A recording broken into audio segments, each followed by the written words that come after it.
Because I think if there is one main thing that prevents us from receiving an answer in prayer, listen very closely, it is our impatience in prayer.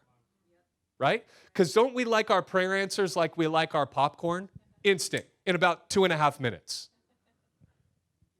That's how I would prefer it. Like if I just pull out my prayer microwave and I pop in all the right ingredients and I say a couple holy words, ding, I have God's direction and clarity and provision, and I've got the next steps that I need to take. Wouldn't that be nice? But where would the faith be?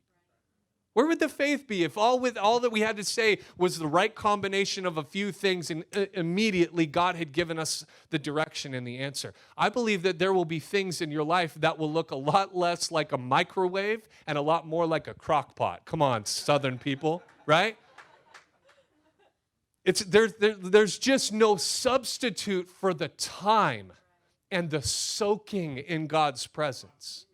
And just the leaning into and the waiting on God's timing and the trusting Him for the provision. There's just no substitute. And I'm afraid for our American church that has become so Americanized in our age of instant gratification that we turn our prayers into the same thing. And I prayed about it once. I prayed about it on Monday, and God didn't seem to speak to me about it. And so we go on to the next thing. And we miss hearing God's voice because maybe He didn't want you to just pray on Monday. Maybe He wanted you to also pray for that on Tuesday and for all the rest of the Tuesdays for the next couple years. And maybe God's going to actually change you before He changes anything else about your circumstances. But that's only going to happen in the crock pot prayer, not the microwave prayer, right?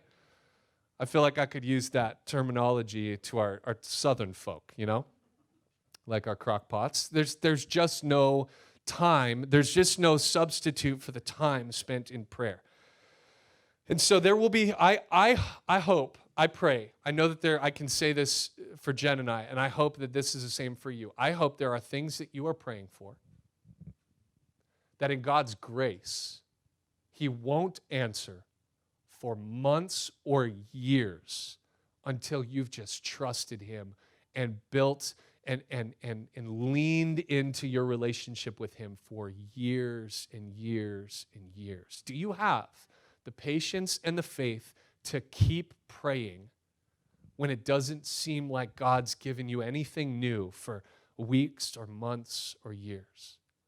And let me speak to that because I pray not only that I'm hoping and praying that not only will there be those prayers in your life, but can I also just let's expand this a little bit further? I pray that there will be things that you pray for in this life that you never see answered on this side of heaven. I'm not saying that I want God to delay the answer to those prayers. I'm just saying I want the faith building that happens when are you willing to trust God for the rest of your life, praying for something that it seems like He never answered? But are you willing? We drove around the old Kmart building this morning like we do every day when we're out of the house. And I prayed, God, if we never get this building, I pray the next generation of Awakened Church gets this building.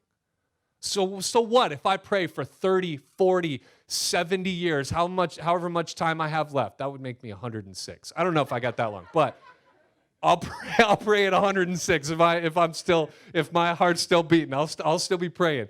Whenever it is, if I never see that prayer answered on this side of heaven, listen very closely. If you pray for something for the rest of your life and God does not answer it, not a moment in prayer was wasted.